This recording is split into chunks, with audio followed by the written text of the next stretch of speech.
ಗಜಾನನಂ ಭೂತಗಣಾದಿಸೇವಿತಂ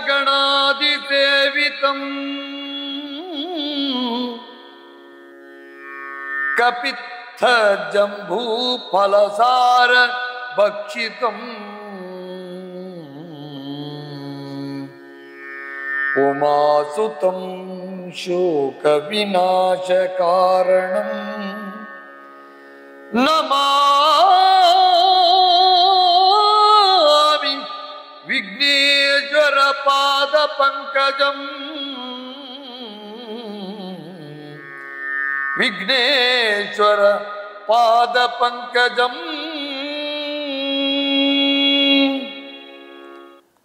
ಬಂಧುಗಳೇ, ತೊರವೆಯ ಯುದ್ಧಕಾಂಡದಲ್ಲಿ ನಮ್ಮ ರಾಮಾಯಣ ಪ್ರವಚನ ಸರಣಿ ಸಾಗ್ತಾ ಇದೆ. 83ನೇ ಸಂಚಿಕೆಯನ್ನು ನಾವು ಇವತ್ತು ಪ್ರವೇಶ ಮಾಡ್ತಾ ಇದ್ದೇವೆ. ರಾವಣನ ಸೀಮಂತ ಪುತ್ರನಾದಂತಹ ಮೇಘನಾದ ಇಂದ್ರಜಿತುವಿನ ಯುದ್ಧ ನಡೀತಾ ಇದೆ. ರಾಮಪಾಳ್ಯದಿಂದ ಯುದ್ಧದ ನೇತೃತ್ವವನ್ನು ರಾಮ ಸಹೋದರ ಲಕ್ಷ್ಮಣ ವಹಿಸಿಕೊಂಡಿದ್ದಾನೆ. 12 ವರ್ಷದ ವೃತ, ನಿದ್ರೆ, ಆಹಾರ, ಸತಿ ಸಂಘದಿಂದ ದೂರ ಉಳಿದಂತಹ ಲಕ್ಷ್ಮಣ ಇಂದ್ರಜಿತ್ ವಧೆಗೆ ಸಿದ್ಧನಾಗಿದ್ದಾನೆ. ಜಾಂಬವಂತರು, ವಿಭೀಷಣ, ಹನುಮಂತ, ಇನ್ನುಳಿದಂತಹ ಕಪಿ ಮುಖ್ಯರು, ಕಪಿ ನಾಯಕರು ವಿಭೀಷಣನ ಮಾರ್ಗದರ್ಶನದಲ್ಲಿ, ಜಾಂಬವನ ನೇತೃತ್ವದಲ್ಲಿ, ಲಕ್ಷ್ಮಣನ ಉತ್ಸಾಹದಲ್ಲಿ ಅವರು ಮೂಲ ನಿಕುಂಬಿಳೆಯನ್ನು ಪ್ರವೇಶ ಮಾಡಿದ್ದಾರೆ. ಯಾಗದೀಕ್ಷಿತನಾದಂಥ ಇಂದ್ರಜಿತುವಿನ ಕಪಾಲಕ್ಕೆ ಒದೆಯುವ ಮೂಲಕವಾಗಿ ಅವನನ್ನು ವಿಚಲನೆಗೊಳಿಸಿ ಮತ್ತೆ ಯುದ್ಧಕ್ಕೆ ತೊಡಗಿಕೊಳ್ಳಲು ಒಂದು ರೀತಿಯಿಂದ ಈ ಇಂದ್ರಜಿತುವಿನ ಒಂದು ಆಂಶಿಕವಾದ ವಧೆ ಆಗಿ ಆಯಿತು. ಯಾವಾಗ ಯಾಗ ಪೂರ್ತಿಯಾಗಲಿಲ್ವೋ, ಯಾಗ ಭ್ರಷ್ಟವಾಯಿತೋ, ಅತ್ಯಂತ ನಿಷ್ಠೆಯಿಂದ ಯಾಗದೀಕ್ಷಿತನಾದವನ ದೀಕ್ಷೆ ಯಾವಾಗ ಕೆಟ್ಟು ಹೋಯಿತು, ಅಲ್ಲಿಗೆ ಇಂದ್ರಜಿತುವಿನ ಸೋಲು ಆರಂಭ ಆಯಿತು ಅಂತ ಅರ್ಥ. ಬೆಳಗ್ಗೆ ಆಗ್ತಾ ಉಂಟು, ಇನ್ನೇನು ಸೂರ್ಯೋದಯ ಆಗಬೇಕು. ಆ ಸಂದರ್ಭದಲ್ಲಿ ಆದಂತಹ ಸಂದರ್ಭ ಇದು, ಘಟನೆ ಇದು. ಹಾಗೆ ದೀಕ್ಷೆಯನ್ನು ಬಿಟ್ಟು ಆಯುಧಪಾಣಿಯಾಗಿ ಕಠಿಣವಾದಂಥ ರಥವನ್ನು ಏರಿ ಇಂದ್ರಜಿತು ನಿಂತಿದ್ದಾನೆ. ಇಂದ್ರಜಿತ್ ಲಕ್ಷ್ಮಣರ ಯುದ್ಧದ ಭಾಗವನ್ನು 83ನೇ ಸಂಚಿಕೆಯಲ್ಲಿ ನಾವು ನೋಡೋಣ. ಕೊಂಡು ಬಂದನೆ ನಿಲ್ಲ ನೀ ಮುಸುಂಡಿ ರಕ್ಕದ ನಿವನ ರಕ್ತವಾಗಿ ಹಿಂಡಿ ನಿಲ್ಲ ಪರಾಕ್ರಮಾಗ್ನಿಯ ಕೆಡಿಸಿ ಕಪಿಬಲದ ಇಂಡೆ ಗರುಳನು ತಿಂಬೆ ಹಿಡಿ ಕೋದಂಡವನು ಬಿಡು ಬಾಣವನು ಭಯಗೊಳ್ಳು ಹಿಂಗುವ ವೀರನೇ ತಾನೆನು ತೆಗೆದೆತ್ತ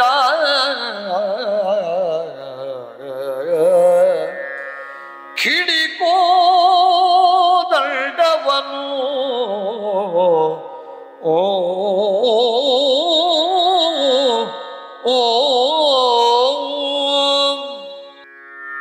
ಇಂದ್ರಜಿತ್ವಿಗೆ ಮೊದಲು ಸಿಟ್ಟು ಬಂದದ್ದು ವಿಭೀಷಣನ. ಈ ಗುಪ್ತವಾದಂತಹ, ಎಂಥವರಿಗೂ ಪ್ರವೇಶಿಸುವುದಕ್ಕೆ ಅಸಾಧ್ಯವಾದ, ಎಂಥವರಿಗೂ ಭೇದಿಸುವುದಕ್ಕೆ ದುರ್ಭೇದ್ಯವಾದಂತಹ ಮೂಲ ನಿಕುಂಬಿಳೆ ಏನುಂಟು, 7 ಸುತ್ತಿನ ಕೋಟೆ ಏನುಂಟು, ಇದನ್ನು ಭೇದಿಸಬೇಕಿದ್ರೆ, ಛೇದಿಸಬೇಕಿದ್ರೆ, ಈ ರಹಸ್ಯವನ್ನು ತಿಳಿಬೇಕಿದ್ರೆ ವಿಭೀಷಣನಲ್ಲದೆ ಮತ್ತೊಬ್ಬನಿಂದ ಅಲ್ಲ. ಹಾಗಾದರೆ ಲಕ್ಷ್ಮಣ ಸಹಿತನಾದಂತಹ ಈ ಕಪಿ ಸೇನೆ ಏನುಂಟು, ಇದು ಬರಬೇಕಿದ್ರೆ ಕಾರಣ ರಾಮಪಕ್ಷವನ್ನು ಸೇರಿದಂತಹ ವಿಭೀಷಣ. ಅವ ಹೇಳ್ತಾನೆ, ಇವನ ಕುರಿತಾಗಿ ಈ ಮೂಸಂಡಿ ರಾಕ್ಷಸನು ನಿಮ್ಮನ್ನು ಕರ್ಕೊಂಡು ಬಂದರೆ ಕುಟುಂಬ ದ್ರೋಹಿ, ಇವನಿಗೆ ಅನ್ನದ ಋಣ, ಉಪ್ಪಿನ ಋಣ, ನೀರಿನ ಋಣ, ಜನ್ಮಭೂಮಿಯ ಬಗೆಗೆ ಅಭಿಮಾನ ಯಾವುದೂ ಇಲ್ಲ. ಇವ ದ್ರೋಹಿ ಇದ್ದಾನೆ, ಇವ ಮೂಸಂಡಿ ಇದ್ದಾನೆ, ಇವ ಕರ್ಕೊಂಡು ಬಂದ, ಇವನ ರಕ್ತವನ್ನು ಹಿಂಡುತ್ತೇನೆ ನಾನು. ನಿಮಗೆ ಪರಾಕ್ರಮದ ಅಗ್ನಿ ಏನುಂಟು, ಅಗ್ನಿಯನ್ನು ನಂದಿಸುವುದು ನಾನು ವಿಭೀಷಣನ ರಕ್ತದಿಂದ ಅಂತ ಹೇಳ್ತಾರೆ. ವಿಭೀಷಣ ಚಿರಂಜೀವಿ, ಅದು ವಿಷಯ ಬೇರೆ. ಆದರೆ ಅದು ಇಂದ್ರಜಿತಿಗೆ ಬಂದಂತಹ ಸಿಟ್ಟು, ವಿಭೀಷಣನ ಬಗೆಗೆ ಬಂದಂತಹ ಆಕ್ರೋಶ. ಇಲ್ಲಿ ವಿಭೀಷಣ ರಾವಣನಿಗೆ ನೀತಿಯನ್ನು ಹೇಳ್ತಾನೆ. ಇನ್ನೊಂದು ಸಂದರ್ಭದಲ್ಲಿ ಸೀತೆಯನ್ನು ಕೊಡುವುದು ಒಳ್ಳೆಯದು. ಆ ಸಂದರ್ಭದಲ್ಲಿ ರಾವಣ ಇಂದ್ರಜಿತ್ತು ಹತ್ರ ಕೇಳುವಂಥದ್ದು, ಚಿಕ್ಕಪ್ಪನ ಮಾತು ನಿನಗೆ ಸಹ್ಯವೋ? ಆಗ ಹೇಳುತ್ತಾನೆ, ಸೀತೆಯನ್ನು ತಂದದ್ದು ತಪ್ಪು, ರಾಜಸಕ್ಕೆ, ಆದರೆ ನಾವು ಕೊಟ್ಟರೆ ಇವತ್ತು ನಮ್ಮನ್ನು ಸಮಾಜ ನಗೆಯಾಡ್ತದೆ. ಆ ಇಂದ್ರಜಿತು ವಿಭೀಷಣನನ್ನು ಕೊಲ್ತೇನೆ ಅಂತ ಉತ್ಸಾಹದಲ್ಲಿ ಆ ಕಪಿ ಸೈನ್ಯದ ಅವರನ್ನು ಸವರ್ತೇನೆ ಅಂತ ಬಾಣ ಪ್ರಯೋಗ ಮಾಡ್ತಾನಂತೆ. ಆ ಬಾಣವನ್ನು ಮಧ್ಯಪಥದಲ್ಲಿ ಲಕ್ಷ್ಮಣ ಕತ್ತರಿಸ್ತಾನೆ, ವಿಭೀಷಣನನ್ನು ರಕ್ಷಿಸ್ತಾನೆ. ಲಕ್ಷ್ಮಣನಿಗೂ ಇಂದ್ರಜಿತಿಗೂ ಬಾಣಗಳ ಪ್ರಯೋಗಗಳು ವಿನಿಯೋಗಗಳು ನಡೀತದೆ ಒಂದೇ ಸವನೆ. ಸೂರ್ಯೋದಯ ಆದದ್ದೇ ಗೊತ್ತಾಗ್ಲಿಲ್ಲಂತೆ, ಬಾಣಗಳು ಆಕಾಶದಲ್ಲಿ ತುಂಬಿ ಹೋಗಿದ್ದವು.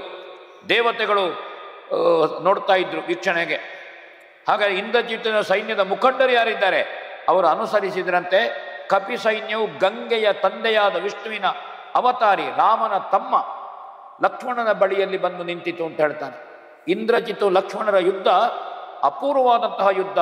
ಅವರ ವಿನಿಯೋಗ ಪ್ರಯೋಗ, ಖಂಡನೆ ಮಂಡನೆ, ಒಂದು ಕಡೆಯಿಂದ ರಾಕ್ಷಸರ ಸೈನ್ಯ, ಒಂದು ಕಡೆಯಿಂದ ಕಪಿ ಸೈನ್ಯ, ಎರಡು ಮೋಡಗಳ ರೀತಿಯಲ್ಲಿ, ಇನ್ನೇನು ಮಳೆ ಸುರಿಸುವುದಕ್ಕೆ ಸಿದ್ಧರಾದಂತಹ ಮೋಡಗಳು, ನೀರಧಿಗಳು, ಎರಡು ಸಮುದ್ರಗಳ ತಾಕಲಾಟವೋ ಅಥವಾ ಮಳೆಯನ್ನು ಹೊಂದಿದ ನೀರು ತುಂಬಿದ ಮೋಡಗಳ ತಾಕಲಾಟವೋ ಅಲ್ಲ, ಎರಡು ಮೇರುಗಳ ತಾಕಲಾಟವೋ ಎಂಬ ರೀತಿಯಲ್ಲಿ ಕವಿ ಇಲ್ಲಿ ವರ್ಣಿಸ್ತಾನೆ. ಆ ರೀತಿಯ ಯುದ್ಧಕ್ಕೆ ಸಿದ್ಧರಾಗಿದ್ದಾರೆ ಅಂತ ನೋಡೋಣ ಹೇಗೆ ಮುಂದುವರಿತದೆ.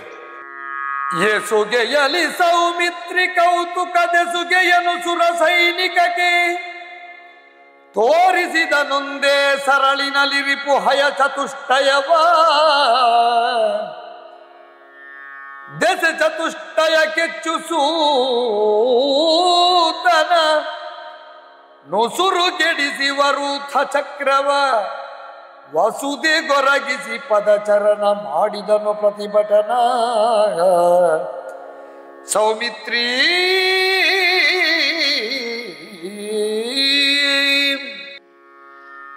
ಒಂದೇ ಒಂದು ಬಾಣದಿಂದ, ಏಕಬಾಣ ಪ್ರಯೋಗದಿಂದ ಒಂದು ಕುತೂಹಲವನ್ನೇ ಮಾಡ್ತಾನಂತೆ. ಇಂದ್ರಜಿತುವಿನ ರಥದ ಕುದುರೆಗಳು 4 ದಿಕ್ಕುಗಳಿಗೆ ಹಾರಿಸಿದಂತೆ. ಇಂದ್ರಜಿತುವಿನ ಸಾರಥಿಯನ್ನು ಕೊಂದರಂತೆ. ಇಂದ್ರಜಿತನ ರಥ ನೆಲಕ್ಕೆ ಉರುಳಿತು ಲಕ್ಷ್ಮಣನ ಬಾಣ ಪ್ರಯೋಗದಲ್ಲಿ. ಅವ ನೆಲದ ಮೇಲೆ ಬಂದು ನಿಂತನಂತೆ ಇಂದ್ರಜಿತು.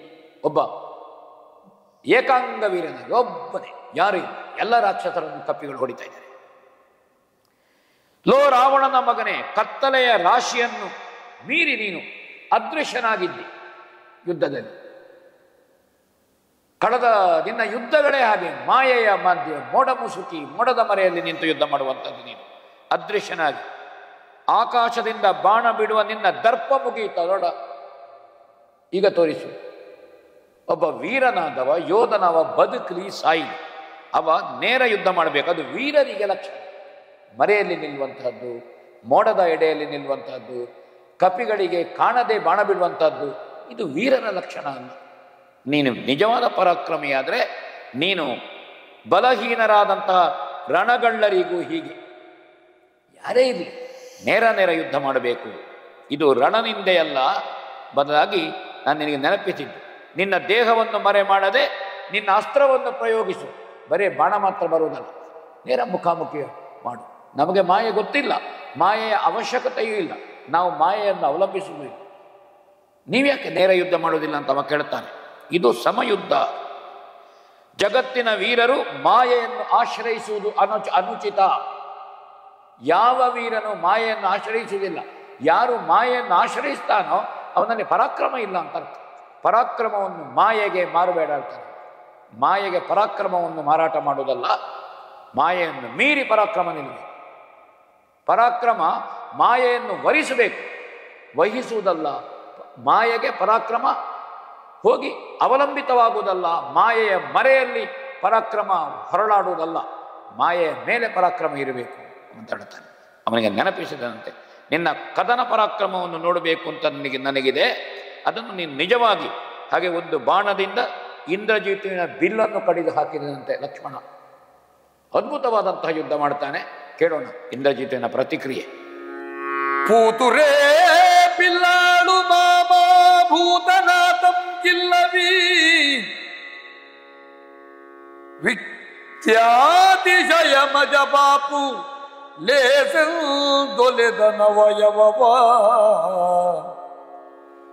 ವಾತಸುತನ ಹವ ಜಗದ್ವಿಖ್ಯಾತನೈ ರಾಮಂಗಿ ಸರಿಯಿಂದಾತ ಹೊಗಳಿದ ವಿಭೀಷಣನ ನೃಪಾನುಜನ ಪೂತುರೆ ಬಿಲ್ಲಾಳು. ಹನುಮಂತ ಮತ್ತು ವಿಭೀಷಣರು ಆ ಸಂದರ್ಭದಲ್ಲಿ ಲಕ್ಷ್ಮಣನನ್ನು ಹೊಗಳಿದ್ರು. ಕವಿ ಹೇಳ್ತಾರೆ, ಬಿಲ್ಲು ವಿದ್ಯಾ ಶೂರ ನೀನು, ಪೂತುರೆ ಶಾಬಾಸ್, ವಿಕ್ರಮಿನಿ ಲಕ್ಷ್ಮಣ. ಅವರೆಗೆ ರಾಮನೇ ವಿಕ್ರಮಿ ಅಂತ ತಿಳ್ಕೊಂಡಿದ್ರು ಅವರು, ರಾಮನ ಮುಂದೆ ಯಾರು ಅಲ್ಲ ಅಂತ. ಭೂತನಾಥನಾದಂತಹ ಶಿವನಿಗೆ ಈ ರೀತಿಯ ಬಿಲ್ಲು ವಿದ್ಯಾ ಕೌಶಲವಿಲ್ಲ. ಹನುಮಂತ ಧನುರ್ವೇದಕ್ಕೆ ಅಧಿಷ್ಠಾತ್ರವಾದಂತಹ ಶಿವನಿಗೆ ಇಲ್ಲುವಂತ ನಮಗೆ ಅನ್ನಿಸ್ತದೆ.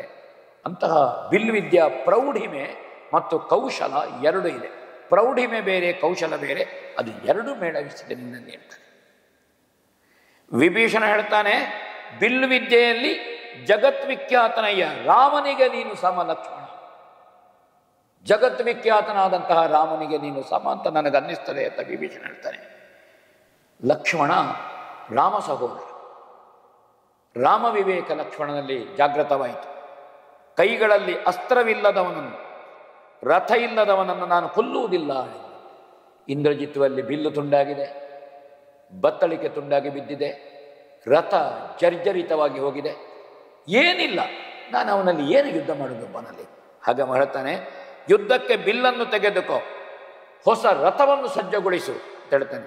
ನುರಿತ ಸಾರಥಿಯನ್ನು ನೀನು ಇರ್ಚಿ ಮರದ ಮಣೆಯ ಮೇಲೆ, ಅಂದರೆ ಸಾರಥಿಯಲ್ಲಿ ಕೂತು ರಥದ ಮೂತಿಯಲ್ಲಿ ಅಲ್ಲಿ ನೀನು ಕೂತುಗೊಳಿಸಿ, ನೀನು ಒಬ್ಬ ಕದನ ಧೀರನಾಗಿ ಬಾ ಅಂತ ಲಕ್ಷ್ಮಣ ಹೇಳ್ತಾನೆ. ನಿನಗೆ ನನ್ನ ಅನುಗ್ರಹ ಇಲ್ಲ, ನಿರಾಯುಧನಾದಂಥ ನಿನ್ನಲ್ಲಿ ಕೊಲ್ಲುವುದಕ್ಕೆ ನನಗೆ ಉತ್ಸಾಹ ಇಲ್ಲ, ನೀನು ಸರ್ವಸನ್ನದ್ಧರಾಗಿ ಬಾ ಲಕ್ಷ್ಮಣ. ಇಂದ್ರಜಿತಿಗೆ ನೋಡಿ, ಒಬ್ಬ ದೇವತೆಗಳನ್ನು ತಲ್ಲಣಗೊಳಿಸಿದ, ಇಂದ್ರಜಿತು ಅಂತ ಉಪಾಧಿಯನ್ನು ಹೊಂದಿದ ಅಪ್ರತಿಮ ವಿಕ್ರಮಿಯಾದಂಥ ಇಂದ್ರಜಿತುವಿನ ಸ್ಥಿತಿ ಒಬ್ಬ 12 ವರ್ಷ ವೃತನಿಷ್ಠೆ ಮಾಡಿದಂತಹ ಲಕ್ಷ್ಮಣನ ತೇಜಸ್ಸು, ಓಜಸ್ಸು, ಆ ಪರಾಕ್ರಮಕ್ಕೆ ಹೇಗೆ ಕಮರಿ ಹೋಗ್ತದೆ ಅಂತ ನೋಡಿ. ಹಾಗಾದರೆ ನಮ್ಮ ಧಾರ್ಮಿಕತೆ, ನಮ್ಮ ಆರಾಧನೆ, ನಮ್ಮ ವೃತನಿಷ್ಠೆ, ನಮ್ಮ ಶ್ರದ್ಧೆ, ನಮ್ಮ ಜೀವನ ಕ್ರಮ, ಜೀವನ ಪದ್ಧತಿ ಎಂತಹ ವೀರನನ್ನು, ಎಂತಹ ಅಧರ್ಮಿಯನ್ನು ಹೇಗೆ ಮೀರಿ ನಿಲ್ತದೆ ಅಂತ ನಮಗಿಲ್ಲಿ ಸಂದೇಶ. ಒಬ್ಬ ಅಧರ್ಮಿಯ ಅಧರ್ಮದ ದಾರಿಯಲ್ಲಿರುವವ, ಅಧರ್ಮವನ್ನು ಪೋಷಿಸುವ, ಅಧರ್ಮವನ್ನು ಬೆಂಬಲಿಸುವ ಎಂತಹ ವಿಕ್ರಮಿಯಾಗಲಿ, ಅವನಿಗೆ ಎಂತಹ ವರವೇ ಇರಲಿ, ನಮ್ಮಲ್ಲಿ ಆರಾಧನೆ, ನಮ್ಮಲ್ಲಿ ಶ್ರದ್ಧೆ, ನಮ್ಮಲ್ಲಿ ನಿತ್ಯಾನುಷ್ಠಾನ, ನಮ್ಮ ಬದುಕು ಯಜ್ಞ ಸದೃಶವಾದ ಬದುಕಾದರೆ, ಇಂತಹ ನಮ್ಮ ಧಾರ್ಮಿಕತೆ, ನಮ್ಮ ಆರಾಧನೆ, ನಮ್ಮ ವೃತನಿಷ್ಠೆ, ಇದು ಅಧರ್ಮವನ್ನು ಎದುರಿಸುವುದಕ್ಕೆ ಅದಕ್ಕಿಂತ ದೊಡ್ಡ ಅಸ್ತ್ರ ಬೇಡ. ಅಧರ್ಮವನ್ನು ಎದುರಿಸುವುದಕ್ಕೆ ಬೇಕಾದ್ದು ನಮ್ಮ ನಿಷ್ಠೆ, ನಮ್ಮ ನಿಯಮ, ನಮ್ಮ ಜೀವನ ಪದ್ಧತಿ, ನಮ್ಮ ಪೂಜಾ ವಿಧಾನ, ನಮ್ಮ ಆಸ್ತಿಕತೆ, ನಮ್ಮ ಸನಾತನಿಕೆ, ನಮ್ಮ ಸಜ್ಜನಿಕೆ, ನಮ್ಮ ಧಾರ್ಮಿಕತೆ, ನಮ್ಮ ದಾನ, ನಮ್ಮ ಶೀಲ, ಇದು ಅಧರ್ಮವನ್ನು ಮೀರಿ ನಿಲ್ತಾರೆ. ಇಲ್ಲಿ ನಮಗೆ ಈ ಸಂದೇಶ ನಮಗೆ ಕಾಣ್ತದೆ. ನೋಡೋಣ ಇಂದ್ರಜಿತ್ ಏನ್ ಮಾಡಿದ್ದಾರೆ. ಆ ನಿಮಿಷದಲ್ಲಿ ಚಾಚಿತ ಸಮ ನವೀನ ರಥ ಹಾಯ್ದಡರು ತಂಬಿನ ಸೇಸೋನೆಯನು ಸೈಗರಿದೆನ ಕಾರ್ಮುಗಿಲ ಮಳೆಯಂತೆ ಸೈಗರೆದನ ಏನ ಕೇಳುವೆ ನೀತ ನಗಿತನ ನೂನ ಶರ ಸಪ್ತತಿಯ ಸವರಿ ಸಮಾನ ರಚನೆಯ ರಣವ ಮೆರೆದು ಬಿರಿದ ನಿದಿರಿ ನದಿ ಆ ನಿಮಿಷದಲ್ಲಿ ಚಾಚಿತು. ಹೊಸ ರಥ ಬಂತು, ಆಯುಧಗಳು ಬಂತು, ಬಾಣಗಳು ಬಂತು, ಎಲ್ಲ ಬಂತು ಇಂದ್ರಜಿತ್ತುವಿಗೆ. ರಥವನ್ನೇರಿ ಕಾರ್ಮೋಡದ ಮಳೆಯಂತೆ ಬಾಣಗಳ ಮಳೆ ಸುರಿಸಿದ. ಲಕ್ಷ್ಮಣನು ಶತ್ರುವಿನ ಅಮೋಘವಾದಂತಹ ಬಾಣಗಳನ್ನು ಕತ್ತರಿಸ್ತಾನೆ ಅಂತೆ. ಅದು ನಡೀತಾ ಇತ್ತು ಯುದ್ಧ. ಇಂದ್ರಜಿತ್ತು ಮತ್ತೊಮ್ಮೆ ಮಾಯೆಯನ್ನು ಬೀಸ್ತಾನೆ. ಮಾಯೆ ಇಲ್ಲದೆ ಯುದ್ಧ ಮಾಡಲಿಕ್ಕೆ ಸಾಧ್ಯ ಇಲ್ಲ. ಅವನಿಗೆ ಮಾಯೆಯನ್ನು ಅವಲಂಬಿಸುವಂತಹದ್ದು ಸ್ವಭಾವವಾಗಿದೆ. ಸ್ವಯಂ ಶಕ್ತಿ. ಮುಖಾಮುಖಿ ಯುದ್ಧದಲ್ಲಿ ಇಂದ್ರಜಿತ್ತು ಅಲ್ಲ. ರಾವಣ ದಿಗ್ವಿಜಯ ಮಾಡುವ ಕಾಲದಲ್ಲಿ ದೇವತೆಗಳು ರಾವಣನನ್ನು ಬಲಿಯನ್ನು ಬಂಧಿಸುವಂತೆ ಬಂಧಿಸ್ತಾರೆ. ವಾಲ್ಮೀಕಿಗಳು ಬಹಳ ಸೊಗಸಾಗಿ ಹೇಳ್ತಾರೆ. ಆ ಸಂದರ್ಭದಲ್ಲಿ ಇಂದ್ರಜಿತ್ತು ಗೆದ್ದದ್ದು ಹೇಗೆ ಗೆದ್ದದ್ದು? ದೇವತೆಗಳ ಜೊತೆಗೆ ಮುಖಾಮುಖಿ ಯುದ್ಧದಲ್ಲಿ ಅಲ್ಲ, ಮಾಯೆಯ ಮೂಲಕವಾಗಿ, ದೇವತೆಗಳ ಕಣ್ಣಿಗೆ ಕಾಣದಂತೆ ಮಾಯೆಯ ಮೂಲಕವಾಗಿ ಆ ದೇವತೆಗಳ ಮಧ್ಯೆ ಪ್ರವೇಶ ಮಾಡಿ ರಾವಣನನ್ನು ಅಪಹರಿಸಿ ತಂದದ್ದು ಇಂದ್ರಜಿತ್ತು. ದೇವತೆಗಳನ್ನು ಗೆದ್ದು ತಂದದ್ದಲ್ಲ. ಹಾಗೆ ಮಾಯೆಯಲ್ಲಿ ದೇವೇಂದ್ರನನ್ನು ಕಾಣುವುದು, ನೇರ ಮುಖಾಮುಖಿ ಅಲ್ಲ. ಅವಾಗ ಬ್ರಹ್ಮದೇವರು ಬಂದು ಅವನಿಗೆ ಇಂದ್ರಾರಿ ಅದು ಕೇಳಿದ್ದು. ನಾವು ಇಂದ್ರನನ್ನು ಗೆದ್ದಿದ್ದೇವೆ ಅಂತ ನೀನು ಉಪಾಧಿಯನ್ನು ಕೊಡದೇ ಇದ್ದರೆ ನಾನು ಬಿಡುವುದಿಲ್ಲ. ಹಾಗೆ ಬ್ರಹ್ಮ ನೀನು ಇಂದ್ರನನ್ನು ಗೆದ್ದಿ, ನೀನು ಇಂದ್ರಾರಿ ಅಂತ ಕೊಟ್ಟದ್ದು. ಹಾಗೆ ಇಲ್ಲಿ ಮಾಯೆಯನ್ನು ಪ್ರವೇಶ ಮಾಡ್ತಾನೆ. ಮುಚ್ಚು ಮರೆಯಲ್ಲಿ ಹದ್ದು ಹಾವುಗಳ ನಿಮ್ಮನ್ನು ಎಚ್ಚರಿಸಲು ನೀವು ಬದುಕಿದೆವು ಅಂತ ಹೇಳ್ತಾನೆ. ನಾಗಾಸ್ತ್ರವನ್ನು ಪ್ರಯೋಗಿಸಿದ ಪ್ರಕರಣದಿಂದ ಇತ್ತು ನೆನಪು ಮಾಡ್ತಾನೆ. ಹಾಗೆ ನೀವು ಬದುಕಿದ್ದೀರಿ, ಇವತ್ತು ಗರ್ಜನೆ ಮಾಡುತ್ತೀರಿ. ಮಾತ್ರ ಅಲ್ಲ, ತಮ್ಮ ಯೋಗ್ಯತೆ ಏನು, ಯಾರ್ಯಾರು ನಮಗೆ ಸೇವಕರಾಗಿದ್ದಾರೆ ಅಂತ ಇಂದ್ರಜಿತ್ತು ತಮ್ಮ ಹೆಚ್ಚುಗಾರಿಕೆಯನ್ನು ಹೇಳ್ತಾನೆ. ಕೇಳೋಣ. ಆರು ಬಲ್ಲ ಬೊಮ್ಮ ಹರಸುವ ಹಾರುವನು ಜವ ಕಿಂಕರನು ಕಾಮಾರಿ ಭಿಕ್ಷುಕ ನಿಮಗೆ ತೊತ್ತಿರು ಮೃತ್ಯು ಮಸಣಿಗಳು ಹಾರು ವಿಸದಿರು ಖಿಂದಣವದಿರು ತೀರಿದರು ರಣಕ್ಕೆಂದು ಕದನ ಕಠೋರ ಗತಿ ಬೇರಿದೆ ಎನ್ನುತ್ತ ಬೊಬ್ಬಿರಿದ ನಿಂದ್ರಾರಿ ಆರು ಬಲ್ಲ ತಮ್ಮ ಹೆಗ್ಗಳಿಕೆಯನ್ನು ಯುದ್ಧದಲ್ಲಿ ಹೇಳಿಕೊಳ್ಳುವಂತಹ ಕ್ರಮ, ಆರೋಪ ಪ್ರತ್ಯಾರೋಪಗಳು, ಸಮರ್ಥನೆಗಳು ಇತ್ಯಾದಿ ಯುದ್ಧದಲ್ಲಿ ಒಂದು ಕ್ರಮ. ಮಾತಿನ ಯುದ್ಧ ಅದು, ವಾಗ್ಬಾಣಗಳು ಅಂತ ಅದಕ್ಕೆ ಹೆಸರು. ಅದನ್ನು ಗಮನಿಸುವ. ಇಲ್ಲಿ ನಾವು ಯಾರು ಅಂತ ಗೊತ್ತುಂಟೋ ಅದು ಇಂದ್ರಜಿತ್ತು ತನ್ನ ಹೆಗ್ಗಳಿಕೆ ಹೇಳ್ತಾನೆ, ತಮ್ಮ ಸಾಧನೆಯನ್ನು ಹೇಳ್ತಾನೆ. ಬ್ರಹ್ಮ ನಮ್ಮನ್ನು ನಿತ್ಯ ಆಶೀರ್ವದಿಸುವಂತಹ ಬ್ರಾಹ್ಮಣ, ಸೃಷ್ಟಿಕರ್ತನಾದಂತಹ ಬ್ರಹ್ಮ ನಾವು ಕರೆದಾಗ ನೆನೆದಾಗ ಬರ್ತಾನೆ. ನಮ್ಮ ತಂದೆಯವರು ಕುಂಭಕರ್ಣ ಮಲಗಿದ್ದಾನೆ, ಎಂತ ಮಾಡಿದ್ರು ಹೇಳಲಿಲ್ಲ, ಯಾಕೆಂದ್ರೆ ಅದು ಹೇಳುವ ಸಮಯ ಆಗಿರಲಿಲ್ಲ. ಯುದ್ಧಕಾಂಡಕ್ಕಿಂತ ಸ್ವಲ್ಪ ಮೊದಲು ಕುಂಭಕರ್ಣ ಒಮ್ಮೆ ಎದ್ದು ಮತ್ತೆ ಮಲಗಿತ್ತು. ಆ ಸಂದರ್ಭದಲ್ಲಿ ರಾವಣ ಹೇಳ್ತಾನೆ, ಬ್ರಹ್ಮದೇವರನ್ನು ಕರಲಿಗೂ ಕರೆ ಇರೋ ಬ್ರಹ್ಮನನ್ನು. ಬ್ರಹ್ಮ ಓಡಿಕೊಂಡು ಬರುವುದೇ, ಎಂತಾಗಬೇಕು, ಆ ಕುಂಭಕರ್ಣನನ್ನು ಎಬ್ಬಿಸು. ಅಂದರೆ ಬ್ರಹ್ಮ ನಾವು ಕರೆದಾಗ ನೆನಪಿಸುವಾಗ ಬರುವವ ಬ್ರಹ್ಮ, ಸೃಷ್ಟಿಕರ್ತ ಆಗಲಿಕ್ಕೆ ಅವನ ಸ್ಥಾನ ಏನು? ಅಂತಹ ಅನುಗ್ರಹ ಅಥವಾ ಒಂದು ರೀತಿಯ ಭೀತಿ ಬ್ರಹ್ಮನಿಗೂ ನಮಗ ಬಗೆಗೆ ಇದೆ. ಇದು ಅನುಗ್ರಹದಿಂದ ಬರುವುದು ಅಂತಲ್ಲ, ಇದು ಭೀತಿಯಿಂದ ಬರುವುದು, ಪ್ರೀತಿಯಿಂದ ಬರುವುದು ಅಂತ ತಿಳ್ಕೊಳ್ಳಿಕ್ಕಾಗೋದಿಲ್ಲ. ಬ್ರಹ್ಮದೇವರು ನಮಗೆ ಹೆದರ್ತಾನೆ ಅಂತ ಒಂದು ಅರ್ಥದಲ್ಲಿ ಅವ ಹೇಳ್ತಾನೆ. ಯಮ ಯಾರು? ನಮ್ಮ ಸೇವಕ ಮಾಡ್ತಾನೆ. ಹಾಗೆಂತ ರಾವಣ ದಿಗ್ವಿಜಯಕ್ಕೆ ಹೋಗುವಾಗ ಶೈಮಿನಿಯಲ್ಲಿ ಯಮ ದಂಡವನ್ನು ಎತ್ತುತ್ತಾನೆ ರಾವಣನ ಮಂಡೆಗೆ ಬಡಿಲಿಕ್ಕೆ. ದಂಡ ಎತ್ತುವಾಗ ಬ್ರಹ್ಮದೇವರು ಬಂದು ತಡೀತಾನೆ. ಅವನಿಗೆ ಕೋಟಿ ವರ್ಷದ ಆಯುಷ್ಯ ಕೊಟ್ಟಿದ್ದೇನೆ ಯಮದೇವರೇ, ನೀನು ಹೊಡಿಬೇಡ. ಹೊಡಿಬೇಡ ಅಂದರೆ ಯಮ ಹೊಡೆದ್ರೆ ಸಾಯುವುದಿಂತ ಇಲ್ಲ ಅಂತಲ್ಲ, ಈ ದೇವರುಗಳ ವರ ಇದೇನು, ಇದು ಇದಕ್ಕಿಂತ ಮೀರಿ ಉಂಟದು. ಆದರೆ ಈ ವರವನ್ನು ಗೌರವಿಸುವಂತಹದ್ದು ಮುಖ್ಯ. ಶ್ರೀಮನ್ನಾರಾಯಣನಿಗೆ ಹಿರಣ್ಯಕಶಿಪುವನ್ನು ಕೊಲ್ಲಿಕ್ಕೆ ಯಾವ ಹೊತ್ತಿಗೂ ಬಂದು ಕೊಲ್ಲಬಹುದು, ಅದು ಭಗವತ್ ಸಂಕಲ್ಪ. ಆದರೆ ಬ್ರಹ್ಮದೇವರು ವರ ಕೊಟ್ಟಿದ್ದಾನೆ, ಮೇಲಲ್ಲ ಕೆಳಗಲ್ಲ, ಒಳಗಲ್ಲ ಹೊರಗಲ್ಲ, ಮನುಷ್ಯ ಅಲ್ಲ, ಪ್ರಾಣಿ ಅಲ್ಲ, ರಾತ್ರಿ ಅಲ್ಲ, ಹಗಲಲ್ಲ. ಹಾಗೆ ಕೊಟ್ಟಿರುವಾಗ ಆ ವರವನ್ನು ಗೌರವಿಸುವಂತಹದ್ದು ಹೌದು. ಪರಸ್ಪರ ದೇವರುಗಳು ಇನ್ನೊಬ್ಬ ಬ್ರಹ್ಮದೇವರ, ಶಿವದೇವರ ಅಥವಾ ಯಾರಾದರೂ ಮುನಿವರ್ಗದವರ ವರವನ್ನು ಶಾಪವನ್ನು ಕೊಟ್ಟರೆ ಅದನ್ನು ಗೌರವಿಸಬೇಕಾದ್ದು ದೇವತೆಗಳಿಗೆ ಇರುವಂಥದ್ದು. ಋಷಿ ಧರ್ಮವನ್ನು ದೇವಧರ್ಮ ಗೌರವಿಸಬೇಕು, ದೇವಧರ್ಮ ಋಷಿ ಧರ್ಮವನ್ನು ಗೌರವಿಸಬೇಕು. ಋಷಿ ಧರ್ಮ ದೇವಧರ್ಮವನ್ನು ಗೌರವಿಸುವಲ್ಲಿ ಪೂಜನೀಯ ಭಾವ ಇದೆ. ದೇವಧರ್ಮ ಋಷಿ ಧರ್ಮವನ್ನು ಗೌರವಿಸುವಲ್ಲಿ ಋಷಿಗಳ ಬಗೆಗೆ ಅತಿಯಾದಂಥ ಅಭಿಮಾನ ಇದೆ. ಈ ಪರಸ್ಪರ ಗೌರವ ಅಭಿಮಾನದಿಂದ ಇದು ಈ ಪುರಾಣಗಳಲ್ಲಿ ಇಂತಹದ್ದು ನಡೆಯುವಂತಹದ್ದು. ಹಾಗೆ ಭಿಕ್ಷುಕ, ಶಿವ ಭಿಕ್ಷುಕ ರಾವಣನ ಮುಂದೆ. ಶಿವನು ಹೆದರುತ್ತಾನೆ ರಾವಣನ ಮುಂದೆ. 20 ತೋಳಿನಲ್ಲಿ ಎತ್ತಲಿಲ್ವ ರಾವಣ, ಮೃತ್ಯು ಮಸಣಿಗಳು ದಾಸಿಯರು. ಈ ಹಿಂದೆ ಯುದ್ಧದಲ್ಲಿ ನಮ್ಮ ಕಡೆಯ ವೀರರು ನಿಮ್ಮ ಕೈಯಿಂದ ಸತ್ತರೆಂದು ನೀನು ಆಸೆಯಿಂದ ಇರಬೇಡ, ಮುಂದಿನ ಕಠೋರವಾದಂತಹ ಯುದ್ಧ ನೋಡಿ ಹೇಳ್ತಾನೆ. ಎಲ್ಲ ದೇವವರ್ಗ ನಮಗೆ ಕೃಪಾ ವಿಶೇಷದಲ್ಲಿ ಅನುಗ್ರಹ ಭಾವದಿಂದ ಇದೆ, ಅದು ಪ್ರೀತಿಯಿಂದ ಮತ್ತು ಭೀತಿಯಿಂದ ಎರಡೂ ಹೌದು. ಆದರೆ ಲಕ್ಷ್ಮಣ ಅಷ್ಟೇ ಮಾರ್ಮಿಕವಾಗಿ ಹೇಳ್ತಾನೆ, ಕೇಳೋಣ.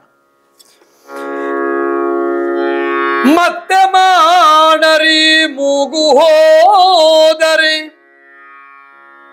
ಹತ್ತಿಸಿದನೇ ಕಮಲ ಭವ ನಿಮ್ಮತ್ತೆ ಗಳಿದ ಸುರರನು ಜವ ತಂದಿತ್ತನೇ ನಿಮಗೆ ಮೃತ್ಯುವನು ಗೆದ್ದಾತ ಜೀವವನೆತ್ತಿದನೆ ನಿಮ್ಮಯ್ಯ ನನು ಜನ ಕತ್ತೆಯೋ ರಕ್ಕಸನು ನೀನೆನು ತೆಚ್ಚನ ಕಳನ ಮೃತ್ಯುವನು ಗೆದ್ದಾತ ಜೀವವನೆತ್ತಿದನೇ ಜವ ತಂದಿತ್ತನೇ ಅಳಿದ ಅಸುರರನು ಆ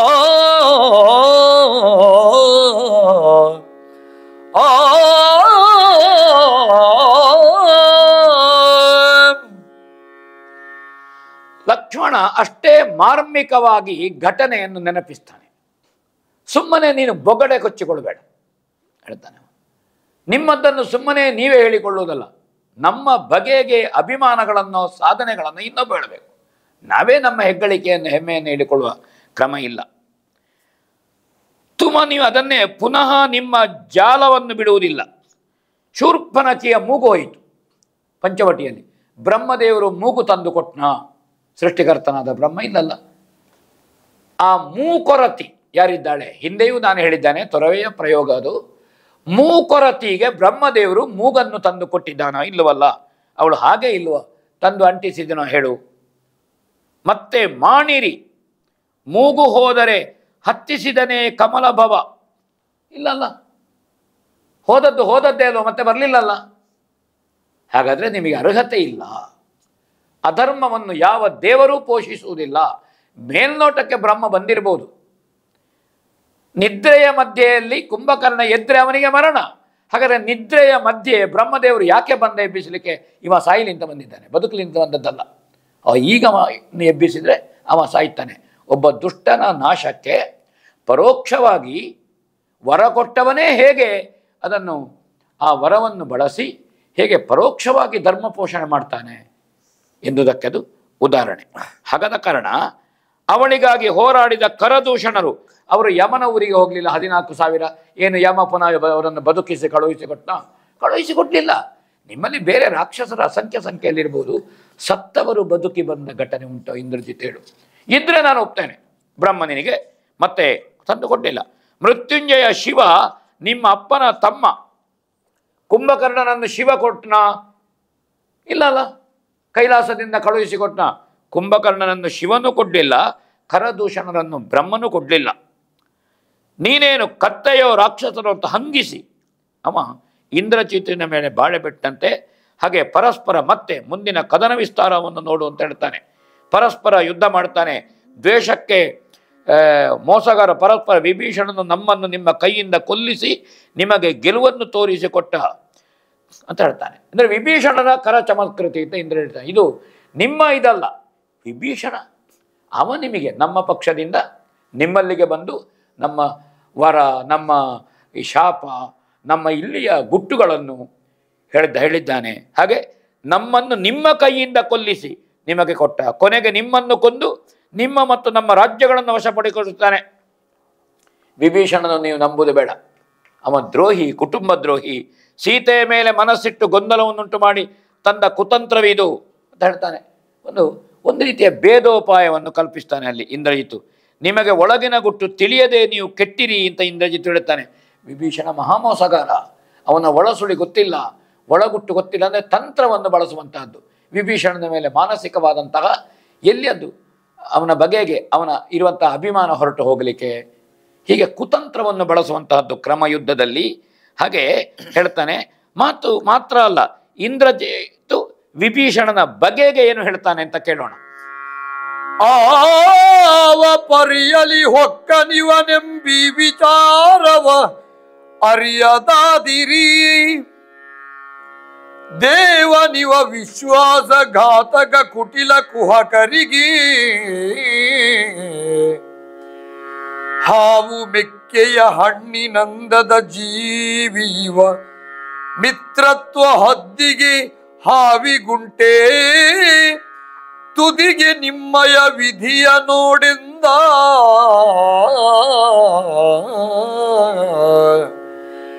ದೇವಾ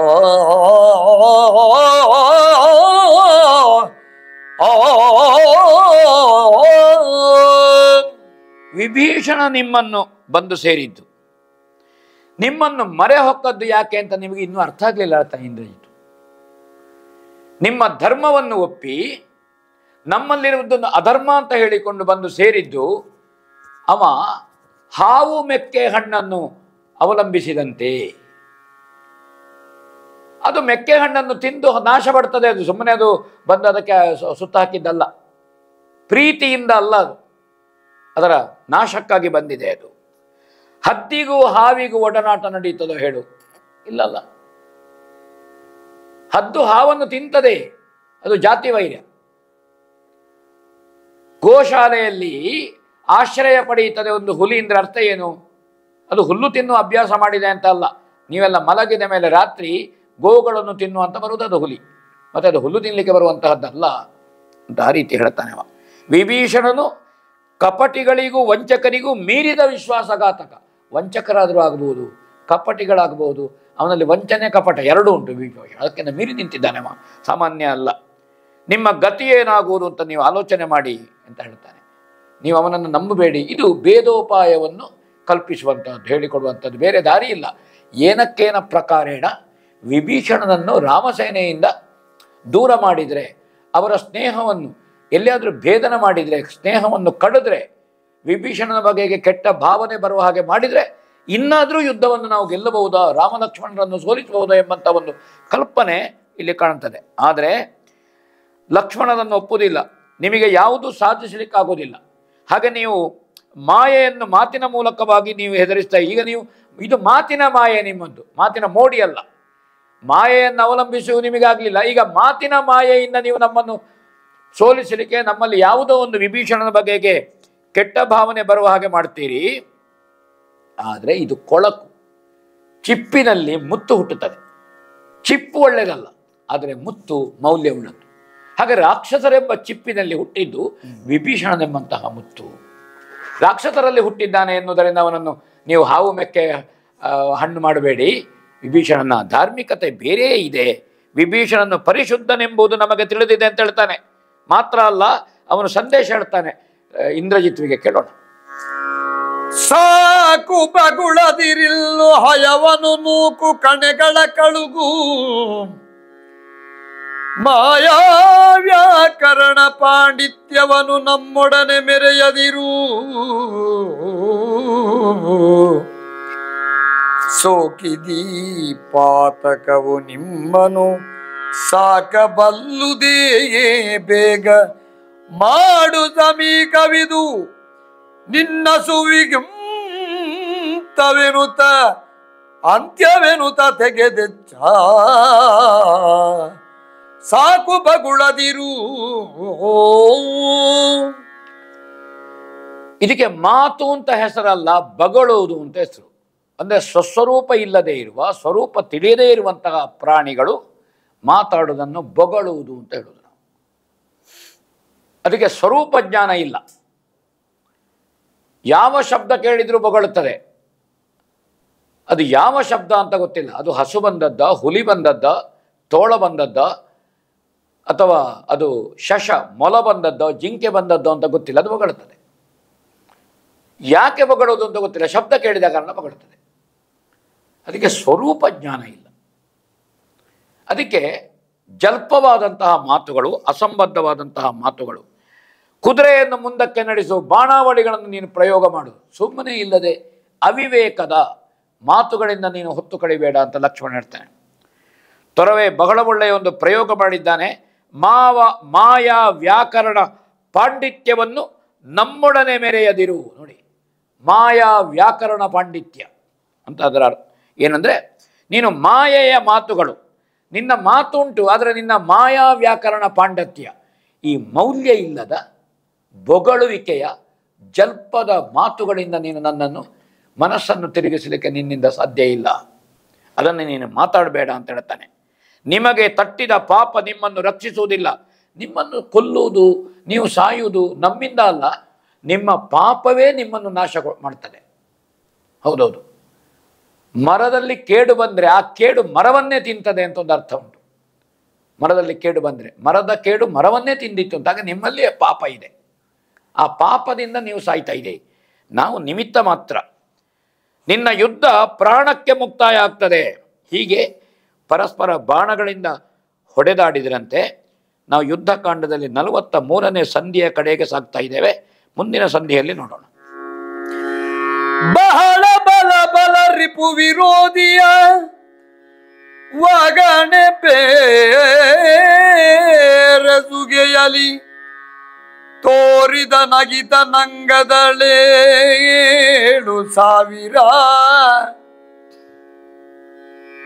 7,000 ಬಾಣವೊಂದರಲಿ ಗ್ರಹಿಸುವಂದಿಂದ್ರಾರಿಯುಳು ವಿಗ್ರಹಕ್ಕೆ ನಿಂದ ಅಮರೇಂದ್ರನುರು ವಿಗ್ರಹದ ಕೋಪದ ಕಂಗಳ ಓಲತಿಕಾಯ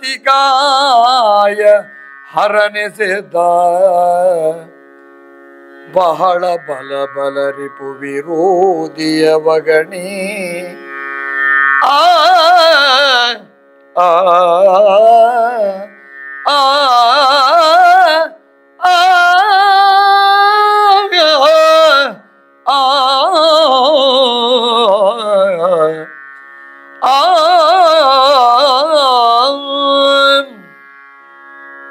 ರೋಷದಿಂದ ಕೆರಳಿದ ಇಂದ್ರಜಿತುವಿನ ಯುದ್ಧ ಇದು. ಆರುವ ದೀಪ ಕೊನೆಯ ಗಳಿಗೆಯಲ್ಲಿ ಬೆಳಕನ್ನು ಕೊಡುವುದು ಹೆಚ್ಚು ಅಂತ ಒಂದು ಮಾತಿದೆ. ಅದು ಆರುವುದಕ್ಕೆ ನಂದಲಿಕ್ಕಾಗುವಾಗ ಬಗ್ಗರೆ ಉರಿದುಕೊಳ್ಳುತ್ತದೆ, ಮತ್ತೆ ನಂದಿಕೊಳ್ಳುತ್ತದೆ. ಅದೇ ರೀತಿ ಒಂದು ಬಾಣ ತೆಗೆದರೆ ಅಸಂಖ್ಯ ಸಂಖ್ಯೆಯ ಪ್ರಯೋಗಗಳನ್ನು ಇಂದ್ರಜಿತು ಮಾಡ್ತಾನೆ ಅಂತ ಇಲ್ಲಿ ಕದನ ವಿಲಾಸ ಅಂತ ಕವಿ ಇಲ್ಲಿ ವರ್ಣಿಸಿದ್ದಾನೆ. ಇಂದ್ರಜಿತು ಅಂತದ್ದು 1000 ಗಟ್ಟಲೆ ಬಾಣ ಅಂತ ಹೇಳಿದ್ರೆ ಗ್ರಹಿಸುವಾಗ ಅಸಂಖ್ಯ ಸಂಖ್ಯೆಯಲ್ಲಿ. ಅಂದರೆ ಯಾವ ರೀತಿ ಇಂದ್ರಜಿತುವಿನ ಮಾಯೆ ಯುದ್ಧದಲ್ಲಿ ಕೆಲಸ ಮಾಡಿದೆ. ಕೆರಳಿ ನಿಂತಹ ಲಕ್ಷ್ಮಣ ಎಷ್ಟು ಯುದ್ಧ ಮಾಡಿದರೂ ಲಕ್ಷ್ಮಣನ ಎದೆಗೆ ಬಾಣಗಳು ನಾಟಿತು, ನೈಋತ್ಯಾಸ್ತ್ರ ಅಂತ ಹೇಳ್ತಾನೆ. ರಕ್ತ ಬಂತಂತೆ, ಲಕ್ಷ್ಮಣನ ಮೈಯಿಂದ ಬಳಲಿಕೆ ಆಯ್ತಂತೆ ಲಕ್ಷ್ಮಣನಿಗೆ. ಆ ಸಂದರ್ಭದಲ್ಲಿ ಕಪಿಗಳು ಆವರಿಸಿ ನಿಂತರು. ಆವರಿಸಿ ನಿಂತಹ ಕಪಿ ಮುಖ್ಯನಾದ ನೀಲ, ಮುನ್ನುಗ್ಗುವ ವಾಲಿಕುಮಾರನಾದ ಅಂಗದ, ಗವಾಕ್ಷ, ಆಮೇಲೆ ಗವಯ, ಹೀಗೆ ಇವರೆಲ್ಲ ಇಂದ್ರಜಿತುವಿನ ಬಾಣಗಳ ಆಘಾತದಲ್ಲಿ ನೋವನ್ನು ಅನುಭವಿಸಿದ್ರು, ಪೆಟ್ಟು ತಿಂದರು. ಆ ರೀತಿ ಹೊಡೆದ ಅಂತ ಹೇಳ್ತಾನೆ. ನಳ, ಸುಷೇಣ, ಗಜ, ಗವಯ, ಗಂಧಮಾದನಾದಿಗಳು, ಹನುಮಂತನಿಗೆ ಒಂದು ಸಂದರ್ಭದಲ್ಲಿ ಇಂದ್ರಜಿತುವಿನ ಹೊಡೆತ ಬಿತ್ತು. ಬಹಳ ಯುದ್ಧ ಇಂದ್ರಜಿತು ಮಾಡ್ತಾನೆ ಕೌಶಲದಿಂದ ಅಂತ ಹೇಳ್ತಾನೆ. ಕಪಿನಾಯಕರು ಬಾಣದಿಂದ ಹಿಂದೆ ಸರಿದ್ರು, ಆದರೆ ಹನುಮಂತನನ್ನು ಪುನಃ ನೋಯಿಸಿದನಂತೆ, ಮತ್ತೆ ಮತ್ತೆ ನೋಯಿಸಿದನಂತೆ. ಆದರೆ ವಿಭೀಷಣನಿಗೆ ಕಂಡಿತಂತೆ ಈ ರೀತಿ ಯುದ್ಧ ಆದರೆ ನಮಗೆ ಗೆಲುವು ಕಷ್ಟ, ನಾನು ಗೆದ್ದು ಕೊಡ್ತೇನೆ, ಇಂದ್ರಜಿತುವನ್ನು ಕೊಂದು ಲಕ್ಷ್ಮಣನನ್ನು ವಿಜಯೋತ್ಸವದಿಂದ ಕರ್ಕೊಂಡು ಬರ್ತೇನೆ ಅಂತ ವಿಭೀಷಣ ಭರವಸೆ ಕೊಟ್ಟಿದ್ದಾನೆ. ಲಕ್ಷ್ಮಣನನ್ನು ಕಳುಹಿಸಿಕೊಡು, ನಾವಿದ್ದೇವೆ ಅಂತ. ವಿಭೀಷಣನೇ ಗದೆಯನ್ನು ಹಿಡ್ಕೊಂಡು ಯುದ್ಧಕ್ಕೆ ತೊಡಗುತ್ತಾರೆ. ನೋಡೋಣ. ಭಗವನೇ ಬವರವನು ಮುಳಿದಡಮಿಗೆ ವಿಭೀಷಣ ದೇವ ದೇವಾದಿಗಳು ಭೋಗನೆ ಕೊಂಡ ನಗ್ಗದ ವಿಗ್ರಹದ ಗದೆಯ ನೆಗೆದು ಕೊಯ್ದನು ರಾವಣಿಯ ರಥದ ಗಡುತನ ನುಗ್ಗಾಗಿ ನೆಲಬಾಯ್ದೆಗೆಯ ಲೂಳೆ ಪಣೀಂದ್ರ ಬೀಳೆ ದಿಶೆ ಬಸಂತೋಗ ಭಗವನೇ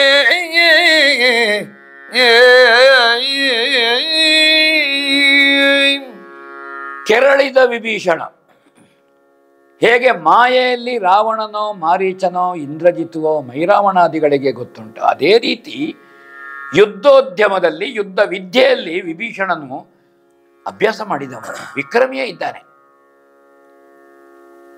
ರಾವಣ ದಿಗ್ವಿಜಯಕ್ಕೆ ಹೋಗಿದ್ದಾನೆ, ವಿಭೀಷಣನ ಹೋಗಲಿಲ್ಲ ಅಂತ ಬಿಟ್ಟರೆ ವಿಭೀಷಣನ ಸಾಮರ್ಥ್ಯ ಬಲವಾದದ್ದು.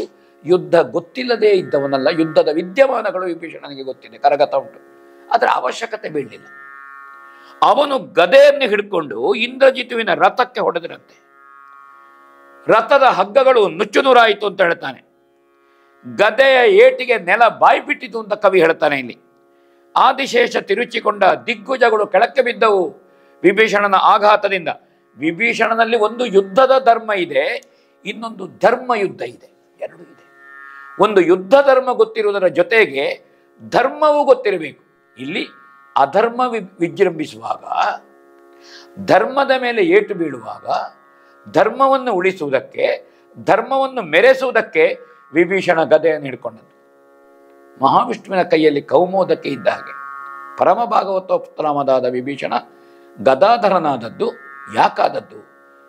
ಅವ ಗದೆಯನ್ನು ಹಿಡಿದಾಗ, ಗದಾಧರನಾದಾಗ ಭಾಗವತೋತ್ತಮನಾದ ವಿಭೀಷಣನಿಗೆ ಆ ಭಗವಂತನ ಆವೇಶವೇ ಆಯಿತೋ ಅವನ ಮೇಲೆ ಅಂತ ಹೇಳುವ ಹಾಗೆ. ಅವನ ಗದೆ ಕೌಮೋದಕ್ಕೆ ಆಯಿತೋ? ಯಾಕೆಂದರೆ ಧರ್ಮವನ್ನು ಉಳಿಸುವುದಕ್ಕೆ ಅಧರ್ಮದ ಮೇಲೆ ಅವ ಹೊಡಿತಾ ಇರುವಂಥದ್ದು. ಅಧರ್ಮ ನಾಶ ಆಗಬೇಕು, ಧರ್ಮ ವಿಜೃಂಭಿಸಬೇಕು. ಅದಕ್ಕಾಗಿ ದಿಗ್ಗಜಗಳು ಬಿದ್ದ ಹಾಗೆ ಚಿಕ್ಕಪ್ಪನ ಭೀಕರತೆಯನ್ನು ಕಂಡು ಇಂದ್ರಜಿತು ಗದೆಯನ್ನು ಎತ್ತಿದನಂತೆ. ವಿಭೀಷಣ ಇಂದ್ರಜಿತುವಿನ ಗದೆಯನ್ನು ಎಳಿತಾನೆ ಅವನ ಕೈಯಿಂದ, ಸೆಳೆದು ಬಿಟ್ಟದಂತೆ. ವಿಭೀಷಣ ರಥವನ್ನು ಒದ್ದನಂತೆ. ಇಂದ್ರಜಿತು ಬೇರೆ ರಥಕ್ಕೆ ಹಾರ್ತಾನೆ, ಅಲ್ಲಿ ತೊಡಗುತ್ತಾನೆ ಯುದ್ಧ, ಅದನ್ನು ಒದೀತಾನೆ. ಯುದ್ಧಕ್ಕೆ ಬಂದಿದ್ದ ಮಹಾರಥಿಕರು ಯಾರ್ಯಾರಿದ್ದಾರೆ, ವಿಭೀಷಣನ ಸೇನೆಯ ಪ್ರಮುಖರು, ಅವರಿಗೆಲ್ಲ ಹೊಡಿತಾ ಹೋಗ್ತಾನೆ. ಕುದುರೆಯ ಮೇಲೆ ಬಂದರೆ ಅವರಿಗೆ ಹೊಡಿತಾನೆ, ಆನೆಯ ಮೇಲೆ ಬಂದರೆ ಅವರ ಮೇಲೆ ಇರುವಂಥವರಿಗೆ ಹೊಡಿತಾನೆ. ಆ ಸಂದರ್ಭದಲ್ಲಿ ಲಕ್ಷ್ಮಣ ಚೇತರಿಸಿಕೊಂಡ. ಮತ್ತೆ ಬಿಲ್ಲಿಗೆ ತನ್ನ ಹಗ್ಗ ನಾರೀಬಂಧ ಮಾಡುತ್ತಾನೆ. ಕಾರಣ ಏನು ಅಂದರೆ, ಯಜ್ಞ ಸಂರಕ್ಷಣೆಯ ಕಾಲದಲ್ಲಿ ಬಾಲಕಾಂಡದಲ್ಲಿ ವಿಶ್ವಾಮಿತ್ರರು ಅವರಿಗೆ ಬಲ ಮತ್ತು ಅತಿಬಲ ಎಂಬಂತಹ ಮಂತ್ರವನ್ನು ಹೇಳಿಕೊಡ್ತಾರೆ. ಅದು ಔಷಧ. ಯುದ್ಧದಲ್ಲಿ ಬಳಲಿಕೆ ಆದರೆ, ಮೂರ್ಛೆಗೆ ಸಂದರೆ ಆ ಮಂತ್ರೋಚ್ಚಾರಣೆಯಿಂದ, ಅದರ ಅನುಷ್ಠಾನದಿಂದ ಮೈಯಲ್ಲಿ ಗಾಯ ಆದದ್ದರ ನೋವು ಗೊತ್ತಾಗುವುದಿಲ್ಲ, ದೇಹದ ಶಕ್ತಿ ಕುಂದಿ ಹೋಗುವುದಿಲ್ಲ, ಮತ್ತೆ ಹೊಸ ಚೈತನ್ಯ ಬರ್ತದೆ, ಉತ್ಸಾಹ ಬರ್ತದೆ, ಹೊಸ ಆವೇಶ ಬರ್ತದೆ. ಅದನ್ನು ಅನುಷ್ಠಾನ ಮಾಡಬೇಕು, ಅದನ್ನು ಉಚ್ಚರಿಸಬೇಕು. ಹಾಗೆ ಆ ಬಲ ಅತಿಬಲ ಎಂಬ ಮಂತ್ರವನ್ನು ಅನುಷ್ಠಾನ ಮಾಡಿದವಾಗ ಆ ಚೇತರಿಕೆ ಅವನಲ್ಲಿ ಬಂತು. ಹನುಮಂತನಿಗೆ ಹೊಸ ಆವೇಶ ಬಂತು. ಲಕ್ಷ್ಮಣ ರಾಮರು ಎಲ್ಲಿಯಾದರೂ ಯುದ್ಧದಿಂದ ವಿಮುಖರಾದರೆ, ಅವರಿಗೆ ಸೋಲು ಬಂದರೆ ಹನುಮಂತ ಕುಗ್ಗಿ ಹೋಗ್ತಾರೆ. ಅವರು ಚೇತರಿಸಿದರೆ ಹನುಮಂತ ವಿಜೃಂಭಿಸ್ತಾರೆ. ಹನುಮಂತನು ವಿಜೃಂಭಿಸಿದಂತೆ ಹಾಗೆ ಮತ್ತೆ ಅವರಲ್ಲಿ ಯುದ್ಧ ಆರಂಭ ಆಯಿತು, ಲಕ್ಷ್ಮಣ ಮತ್ತು ಇಂದ್ರಜಿತುವಿನಲ್ಲಿ ಅಂತ ಕವಿ ಇಲ್ಲಿ ವರ್ಣಿಸ್ತಾನೆ. ಅದ್ಭುತವಾದಂಥ ಯುದ್ಧ ನಡೆಯಿತು ಪರಸ್ಪರ. ಬಾಣಾವಳಿಗೆ ಪ್ರಯೋಗ, ರಾಕ್ಷಸರು ಲಕ್ಷ್ಮಣ ಇಂದ್ರಜಿತುಗಳು ಆಪ್ತರು ಎತ್ತಿಕೊಂಡೇ ಹೋಗಿ ಉಪಚಾರ ತರಿಸಿ ಮತ್ತೆ ಮತ್ತೆ ಮೂರ್ಛೆ ಹೋದಾಗ ಉಪಚಾರ ನಡೀತದೆ. ಅವರ ಉತ್ಸಾಹ ತುಂಬಿಸ್ತಾರೆ, ಗಾಳಿ ಹಾಕುವಂತಹದ್ದು, ಜಯಘೋಷ ಹಾಕುವಂತಹದ್ದು, ಇತ್ಯಾದಿ ಇತ್ಯಾದಿ. ಹೀಗೆ ಆ ಸಂದರ್ಭದಲ್ಲಿ ಲಕ್ಷ್ಮಣನ ಕುರಿತು ಇಂದ್ರಜಿತು ಆಡುವಂತಹ ಮಾತುಗಳನ್ನು ಕೇಳೋಣ ಮುಂದೆ. ಕರೆಸಿಕೋ ನಿಮ್ಮಳ್ಳ ದೇವನ, ಇರಲಿ ಹತ್ತಿರ ಭರತ ಶತ್ರುಘ್ನರಿಗೆ, ಬರೆಸೋಲೆಗಳ ಬದುಕಿದರಿಲ್ಲಿಗೆ ನಿಮ್ಮ ಶರಣು ಹೊಕ್ಕನ ಕಳುಗು ದೇಶಾಂತರಕ್ಕೆ ಲಕ್ಷ್ಮಣ ಕೇಳು. ಮುಂದಣ ಪರಗೆ ನೆನೆ ನಿನ್ನಿಷ್ಟ ದೈವವನೆನುತ ತೆಗೆದೆಚ್ಚ ಕರೆಸಿಕೋ ನಿಮ್ಮಣ್ಣ ದೇವನ. ಲಕ್ಷ್ಮಣ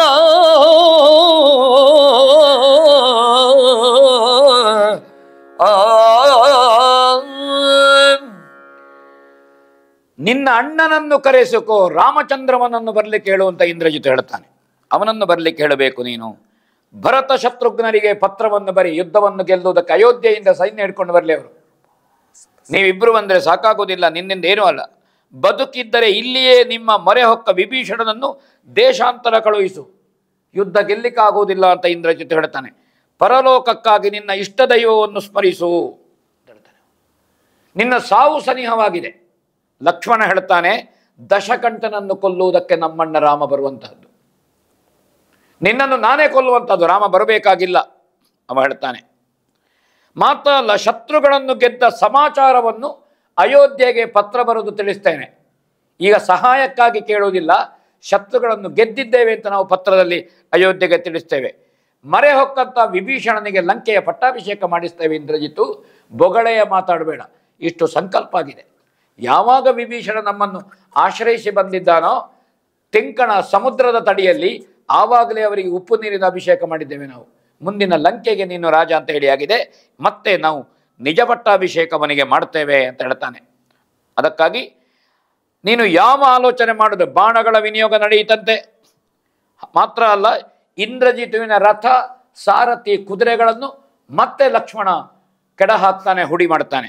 ಅವ ಹೇಳ್ತಾನೆ, ರಾವಣ ಕುಮಾರ, ರಾಕ್ಷಸರ ತಲೆಗಳನ್ನು ಚೆಂಡಾಡುವ ನನ್ನ ಸಾಮರ್ಥ್ಯವನ್ನು ನೋಡು ನೀನು. ನಮ್ಮಲ್ಲಿ ಸಾಮರ್ಥ್ಯ ಕಡಿಮೆ ಆಗಲಿಲ್ಲ, ಆದರೆ ನಿನ್ನನ್ನು ಕೊಲ್ಲುವುದಿಲ್ಲ. ನಿರಾಯುಧನಾಗಿದ್ದಿ, ರಥ ಹುಡಿಯಾಗಿದ್ದಿ, ಬರಿಗೈಯಲ್ಲಿದ್ದಿ, ಬರಿಗೈಯಲ್ಲಿರುವ ನಿನ್ನನ್ನು ಕೊಲ್ಲುವುದೇ ಇಲ್ಲ. ಇದು ನಮ್ಮ ರಾಮಶ್ರದ್ಧೆ, ಇದು ಸೂರ್ಯವಂಶೀಯರ ಘನತೆ. ನಾವು ನಿರಾಯುಧರನ್ನು ಕೊಲ್ಲುವ ಶಿಷ್ಟಾಚಾರ ಉಳ್ಳವರಲ್ಲ, ನಮ್ಮದು ಧರ್ಮಯುದ್ಧ. ಹೊಸ ರಥವನ್ನು ಏರು, ಬಿಲ್ಲು ಬಾಣಗಳನ್ನು ಹಿಡ್ಕೋ, ಆಮೇಲೆ ಯುದ್ಧ ಮಾಡುವಂತ ಮತ್ತೆ ಅವನಿಗೆ ಜೀವದಾನ ಮಾಡ್ತಾನೆ. ನಿನ್ನ ಹಸ್ತಕೌಶಲವನ್ನು ಹೊಸ ರಥದಲ್ಲಿ ನೀನು ಹೇಳು. ಹಾಗೆ ಇಂದ್ರಜಿತ್ಗೆ ಎದೆಗುಂದುವಂತೆ ಬಾಣ ಬಿಟ್ಟು ಕುದುರೆ ಶತ್ರುವನ್ನು ಕತ್ತರಿಸ್ತಾನೆ. ಹಾಗೆ ಬಹಳ ಬಗೆಯಲ್ಲಿ ಯುದ್ಧ ನಡೆದಿದೆ. ಮಯನು ಇಂದ್ರಜಿತ್ತಿಗೆ ಶ್ರೇಷ್ಠ ರಥ, ಸಾರಥಿ, ಕುದುರೆ, ಅಕ್ಷಯ ಬಾಣವನ್ನು ಅವ ಕಳುಹಿಸಿಕೊಟ್ಟ. ಮಯ ಅವ ರಾಕ್ಷಸ ಶಿಲ್ಪಿ, ಮಯ ಅವ ಕೊಡ್ತಾನಂತೆ ಇಂದ್ರಜಿತ್ತುವಿಗೆ. ಮಾತ್ರ ಅಲ್ಲ, ಆತ್ಮವಿಶ್ವಾಸದಿಂದ ಅವ ಯುದ್ಧಕ್ಕೆ ತೊಡಗಿದನಂತೆ ಇಂದ್ರಜಿತ್ತು. ಮಯ ಕೊಟ್ಟಂತಹ ರಥ, ಕುದುರೆ ಮತ್ತು ಆಯುಧಗಳು, ಬಾಣ ಒತ್ತಡಿಕೆಗಳಿಂದ ಮಾಡಿದನಂತೆ. ಮತ್ತೆ ಇಂದ್ರಜಿತ್ತು ಕೆರಳಿ ಏನು ಹೇಳ್ತಾನೆ ಕೇಳೋಣ. ಕೇಳು ಲಕ್ಷ್ಮಣ, ವತ್ಸರಗಳೀರೇಳ ರೂಪವಾಸದ ಸುನಿದ್ರಾಲೋಲ ಸುಲೋಲ ನಗ್ಗದ ಭಾಮಿನಿಯ ಸಂಭೋಗ ವರ್ಜಿತ ಮೇಲುಗೈಯಗ ವೀರನಾದಡೆ ಕೋಲ ಕಳುಗಲ್ಲದಡಿ ಹಿಂದಕ್ಕೆ ಬೀಳುಕೋ ಬಯಲಿಂಗೆ ದಾವತಿಗೊಳಲು ಬೀಡೆಂದ. ಕೇಳು ಲಕ್ಷ್ಮಣ, ಲಕ್ಷ್ಮಣ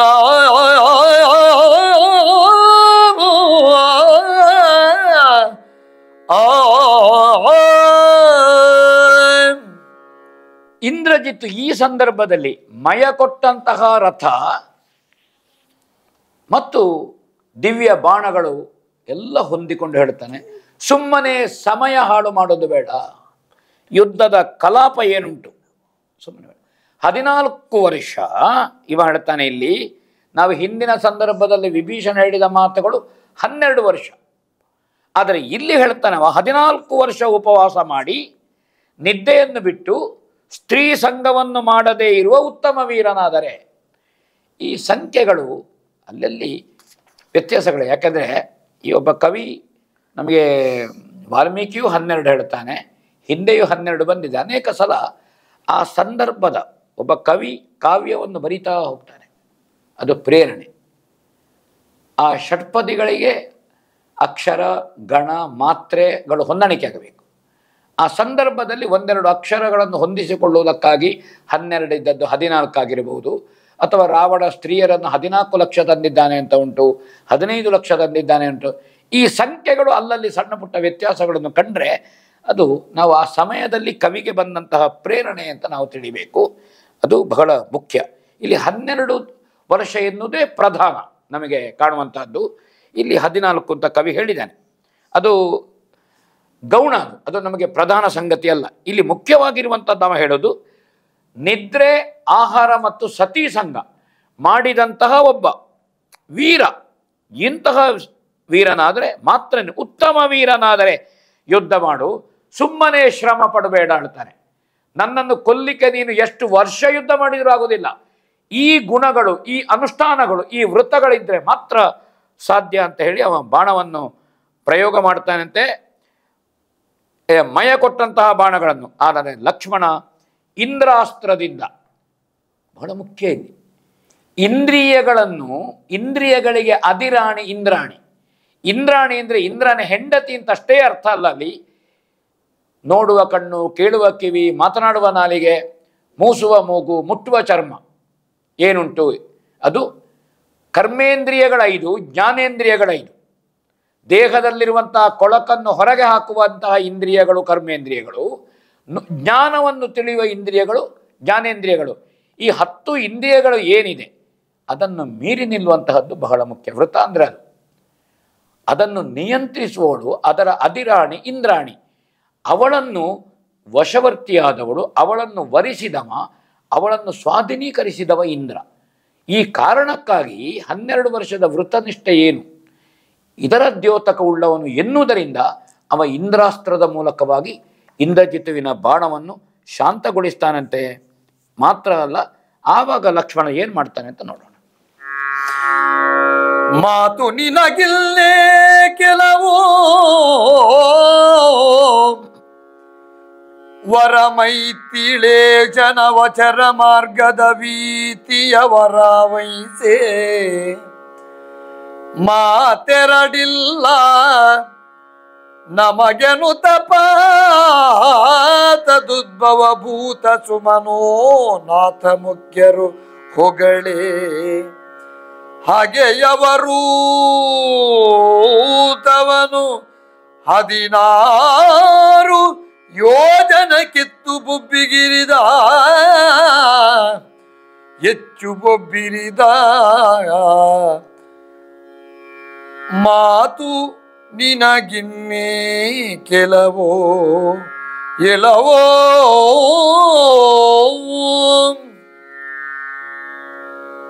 ಮಾತುಗಳು ಬೇಕಾಗಿಲ್ಲ.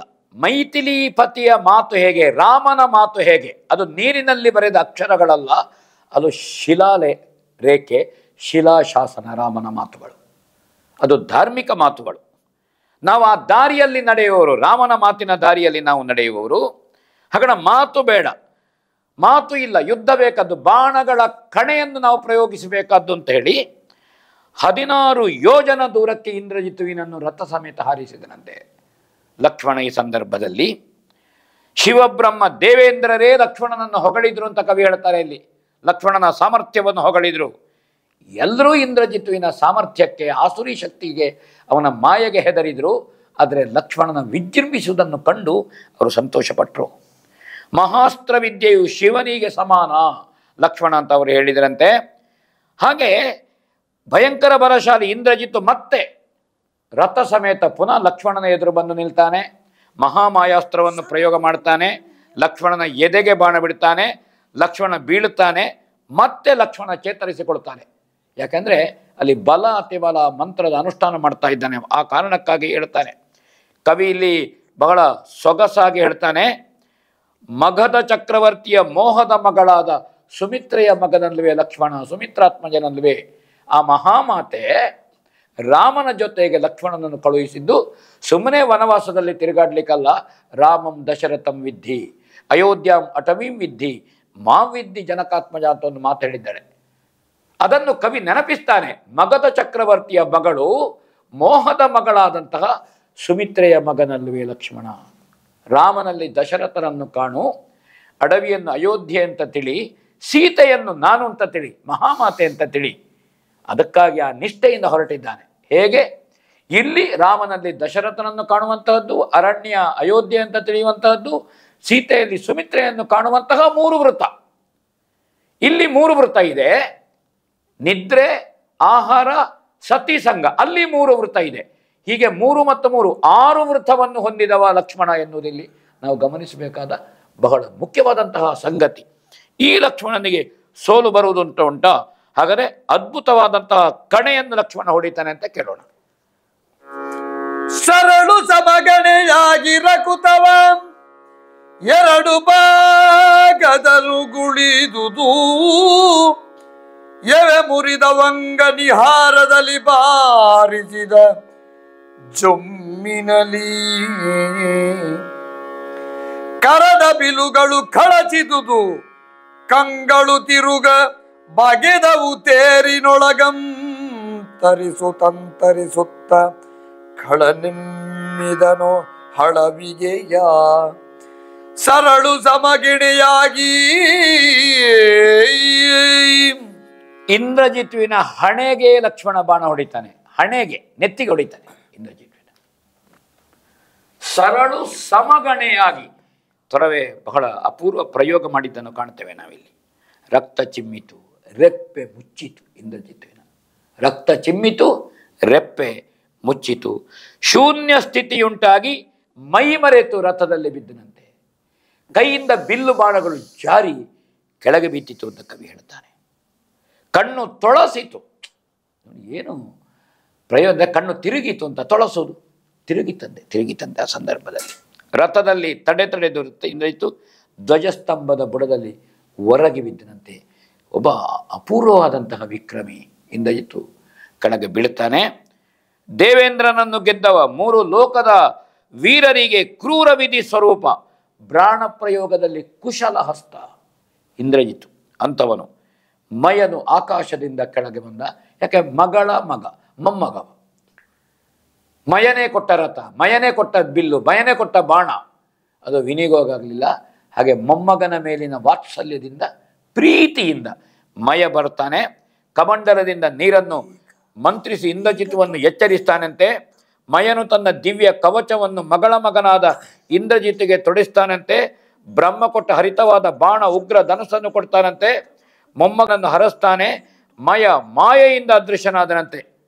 ತನ್ನ ತಾಯಿಯ ತಂದೆ ಅಜ್ಜ ಕೊಟ್ಟ ಬಾಣ, ಬಿಲ್ಲು, ಮಂತ್ರಗಳು, ಕವಚ, ಆ ಪೋಷಣೆಗಳು, ಶಿರಸ್ತ್ರಾಣಗಳು ಏನುಂಟು ಇದನ್ನೆಲ್ಲ ಹಿಡ್ಕೊಂಡು ರಾಮಪಾದ ಆರಾಧಕನಾದ ವಿಭೀಷಣನು ಮಾಯಾವಿದನಾದ ಮಯನ ಕಪಟವನ್ನು ತಿಳಿದು ಎಚ್ಚರಿಸಿದಂತೆ ಅವನಿಗೆ ಗೊತ್ತಾಯಿತು.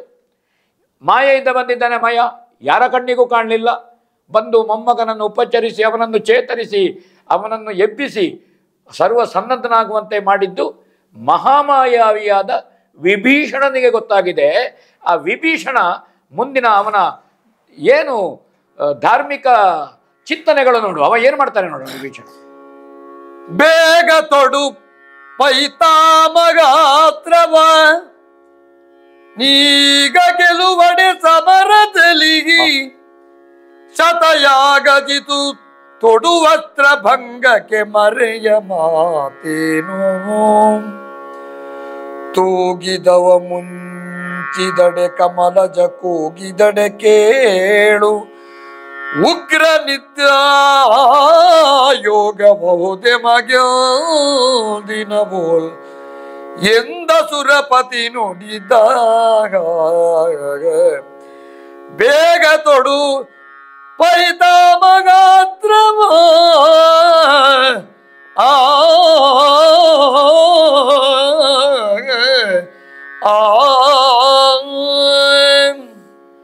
ಇಂದ್ರಜಿತು ಇದ ಕೈಯಲ್ಲಿರುವಂತಹ ಬಾಣಗಳು ಬ್ರಹ್ಮದೇವರು ಕೊಟ್ಟಂತಹ ಬಿಲ್ಲು ಬಾಣಗಳು, ಮಯ ತಂದದ್ದು. ವಿಭೀಷಣ ಲಕ್ಷ್ಮಣನನ್ನು ಎಚ್ಚರಿಸ್ತಾನೆ, ಬೇಗ ತೊಡು. ಈಗ ಇಂದ್ರಜಿತಿಲಿರುವಂತಹ ಬಾಣ ದಿವ್ಯವಾದದ್ದು, ಅದು ಅತ್ಯಂತ ಶಕ್ತಿ ಹೊಂದಿದ್ದು, ಬಹಳ ಮಹತ್ವಕ್ಕೆ ಉಂಟಾದ ಬ್ರಹ್ಮದೇವರ ಅನುಗ್ರಹದಿಂದ ಬಂದಿದೆ ಮಯನ ಮೂಲಕವಾಗಿ, ಅಸುರ ಶಿಲ್ಪಿ. ಅದಕ್ಕಾಗಿ ಯುದ್ಧದಲ್ಲಿ ಗೆಲ್ಲಬೇಕಾದ್ರೆ ಬ್ರಹ್ಮಾಸ್ತ್ರವಲ್ಲದೆ ಬೇರೆ ಅಸ್ತ್ರವಲ್ಲದೆ ಯುದ್ಧ ಗೆಲ್ಲುವುದಕ್ಕಾಗುವುದಿಲ್ಲ. ಅಸ್ತ್ರ ಗ್ರಾಮಗಳಿಗೆ ಅದು ತಿಲಕಪ್ರಾಯವಾದದ್ದು, ಅಸ್ತ್ರ ಗೋಪುರಕ್ಕೆ ಅದು ಕಲಶಪ್ರಾಯವಾದದ್ದು ಬ್ರಹ್ಮಾಸ್ತ್ರ. ಸೃಷ್ಟಿಕರ್ತನ ಮಾರಕ ಶಕ್ತಿ ಅಂತ ಅದಕ್ಕೆ ಹೆಸರು. ಅದನ್ನು ನೀನು ಪ್ರಯೋಗಿಸಬೇಕಾದ್ದು ಬಹಳ ಮುಖ್ಯ. ಇದರಲ್ಲಿ ಎರಡು ಮಾತಿಲ್ಲ. ಈ ಬ್ರಹ್ಮಾಸ್ತ್ರವನ್ನು ನೀನು ಪ್ರಯೋಗ ಮಾಡದೇ ಇದ್ರೆ ಮುಂದೆ ನಮಗೆ ಕಷ್ಟ ಆದೀತು. ಇಂದ್ರಜಿತು ವಿಜೃಂಭಿಸ್ತಾ ಇದ್ದಾನೆ ಅಂತ ಹೇಳ್ತಾನೆ. ಸುಮ್ಮನೆ ಬ್ರಹ್ಮನನ್ನು ಕೂಗಿದ್ರೆ ಪ್ರಯೋಜನ ಆಗಲಿಕ್ಕಿಲ್ಲ. ಗಾಢ ನಿದ್ದೆಯು ಆವರಿಸಿ ಬಿಡುವುದು ಈಗ ಅವ ತೊಡುವ ಏನುಂಟು ಈ ಅಸ್ತ್ರ. ಅದಕ್ಕಾಗಿ ಆ ನಿದ್ರೆ ನಮಗೆ ಬರುವ ಮೊದಲೇ ನಾವು ಅವನ ನಿದ್ರೆಗೆ ಸಂದುವಂತೆ ಮಾಡಬೇಕು. ವಿಭೀಷಣನ ಮಾತು ಕಿವಿಗೆ ಬಿದ್ದದ್ದು. ತಕ್ಷಣ ಲಕ್ಷ್ಮಣ ವಿಭೀಷಣ ಬಿಲ್ಲಿಗೆ ಹೂಡಿದ ಬಾಣ ಏನುಂಟು ಆ ಬಿಲ್ಲಿನ ಹಗ್ಗವನ್ನೇ ತುಂಡು ಮಾಡಿದ್ರಂತೆ ಮೊದಲು. ಮತ್ತೆ ಬಾಣ ಪ್ರಯೋಗ ಮಾಡಲಿಕ್ಕೆ ಸಾಧ್ಯ ಇಲ್ಲಲ್ಲ.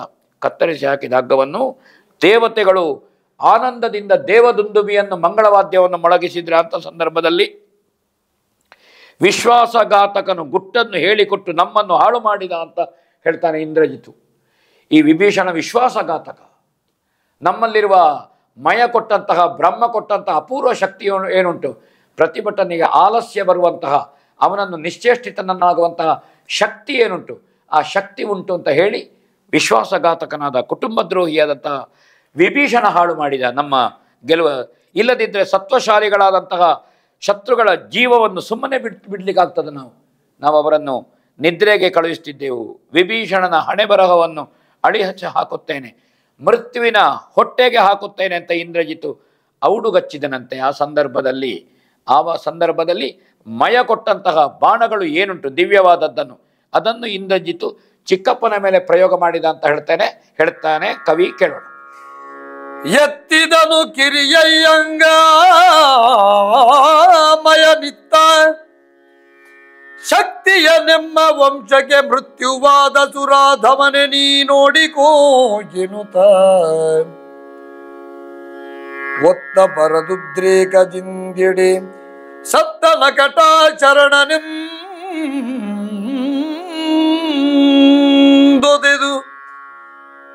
ಎಲ್ದೊದರ್ ಉತ್ತರಿರೆ ಕಾಲಾಗ್ನಿ ತೇಜದಲೈದಿರಲಿ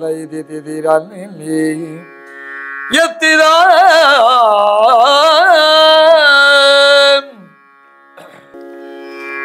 ಮಯನು ಕೊಟ್ಟಂತಹ ಅದು ದಿವ್ಯಾಸ್ತ್ರ. ಅದು ಇಂದ್ರಜಿತು ಚಿಕ್ಕಪ್ಪನ ಮೇಲೆ ನಮ್ಮ ವಂಶಕ್ಕೆ ಮೃತ್ಯುವಾದಂತಹ ನೀಚ ರಾಕ್ಷಸ ನೀನು ಬದುಕಬಾರದು.